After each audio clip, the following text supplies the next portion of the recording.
Bonjour et bienvenue. Je vous propose de peindre ensemble cette aquarelle qui est toute simple avec deux pinceaux, 3 à 4 couleurs.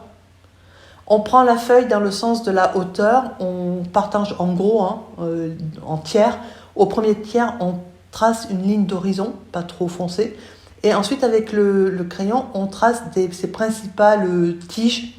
Voilà, donc vous regardez par rapport à l'endroit où vous voulez mettre votre soleil, c'est ce que je suis en train de montrer là. Vous ne le dessinez pas, vous prévoyez, vous voyez à peu près où vous allez le mettre. Et ensuite, on laisse comme ça. On humidifie, vous avez remarqué que je n'ai pas mouillé, j'ai juste humidifié un petit peu. Et donc, on va commencer par mettre les couleurs. Alors, les couleurs, on a la terre de sienne, c'est le jaune, en haut. Ensuite, vous avez le rouge clair, qui est l'équivalent de la terre de sienne brûlée, mais en opaque. C'est-à-dire que la terre de sienne brûlée est transparente, le rouge clair est opaque. Et ensuite, le céruléen, le bleu céruléen. Et le bleu céruléen, la couleur que vous avez à droite du céruléen, c'est du bleu avec un petit peu de rouge clair qui vous donne cette espèce de gris-bleu qui va bien pour faire les ciels un peu en fin d'après-midi. Voilà, donc on travaille dans l'humide. C'est-à-dire que l'humide permet que les couleurs s'associent, se fondent. Mais vous voyez que les couleurs ne courent pas partout, même quand je mets mes petites traces dans le ciel qui vient d'être fait. Vous voyez que les couleurs, elles ne courent pas sur toute la feuille. Elles ont un déplacement très limité parce qu'on est dans l'humide et que j'ai mis peu d'eau sur mes peintures. Alors ensuite, sans attendre que ça sèche, on passe donc à la partie premier plan avec le marron. Donc le marron, je l'obtiens de deux façons. Le premier, c'est la couleur que vous avez à droite du rouge clair, c'est-à-dire que c'est un mélange moitié-moitié rouge clair, bleu céruléen. Et le marron plus foncé que vous avez en dessous, c'est le même mélange auquel j'ai ajouté du bleu d'outre-mer. C'est pour ça que vous pouvez faire l'aquarelle avec une seule couleur, avec un seul bleu, pardon. Si vous n'avez pas de bleu céruléen, vous prenez du bleu d'outre-mer ou du bleu de cobalt. Voilà. Vous prenez un seul bleu et par contre, il faut juste vérifier que ce bleu-là, mélangé au rouge clair, vous donne du marron, en fait. Voilà. Donc, mais vous pouvez faire qu'avec un seul bleu. À ce moment-là, il faudra juste, au lieu de passer du céruléen, passer le bleu que vous aurez choisi avec moins d'eau, donc plus clair, et ensuite refaire un passage en étant plus foncé. Alors ensuite, toujours dans l'humide, je laisse pas sécher. Je prends mon pinceau, je n'ajoute pas de peinture et je tire des traits vers le haut, ce qui a pour effet de commencer à me dessiner des herbes.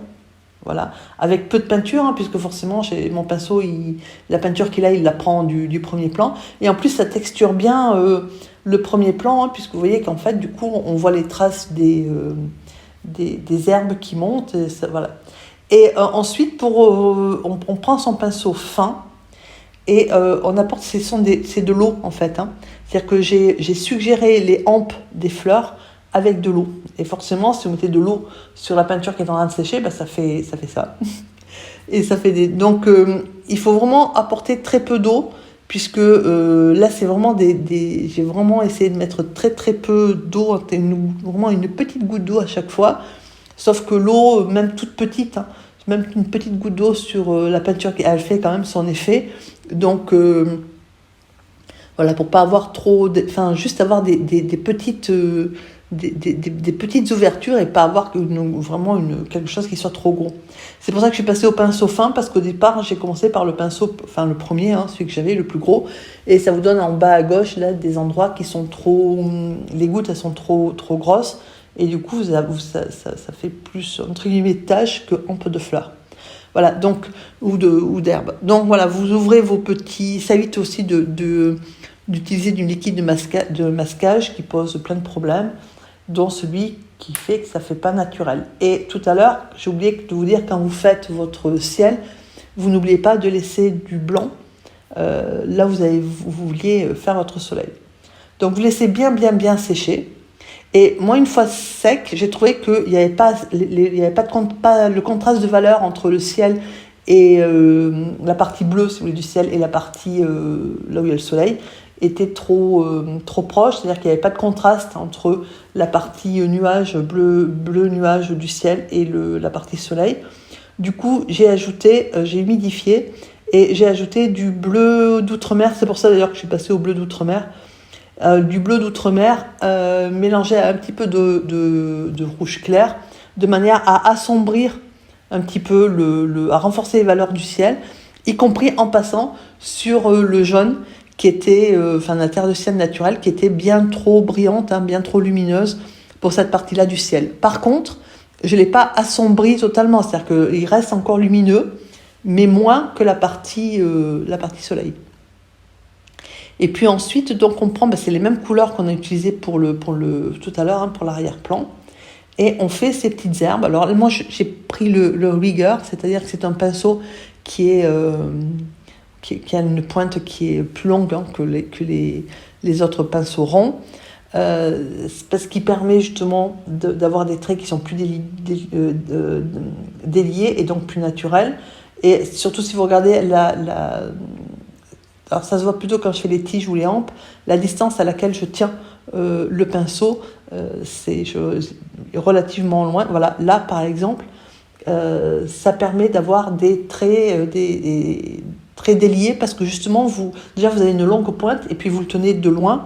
Et du coup, ça donne un aspect un peu plus naturel, parce qu'une herbe, c'est jamais un trait bien vertical. C'est même si elles sont bien... Il y a des herbes qui sont relativement rigides, mais quand même, avec le vent et tout, c'est jamais hyper vertical. Voilà. Donc là, après, vous faites vos petites herbes et vos petites hampes comme vous l'entendez. Il y a une seule chose à penser, c'est que plus on s'approche du soleil et de la partie éclairée, plus il va falloir passer du marron au rouge clair, voire à la terre de sienne naturelle. Voilà, encore une fois, sans liquide de masquage. Et donc là, j'ai couvert la partie avec un essuie-tout, j'ai protégé ou une feuille de papier, mais l'essuie-tout absorbe. Voilà. Et donc j'ai fait des projections un peu de façon sauvage sur le premier plan, avec donc des projections avec toutes les couleurs que je vais utiliser, ce qui a pour effet d'apporter de la couleur aussi un petit peu en bas, de texturer toujours ce premier plan, parce que là je reprends, vous avez vu la même technique d'herbe, de remonter de peinture un petit peu en créant des tiges, et aussi les ouvertures de lumière qu'on a faites tout à l'heure avec l'eau, ça permet aussi soit elles restent telles quelles, soit elles se colorent un petit peu, et du coup ça donne une impression d'herbe foisonnante. Voilà. Donc je vous remercie d'avoir suivi cette vidéo. J'espère que vous allez vous amuser à faire ces petites herbes selon votre fantaisie, et que vous aurez appris des astuces pour pouvoir peindre vos aquarelles. Je vous souhaite une agréable journée, je vous dis à très bientôt et je vous remercie pour vos commentaires.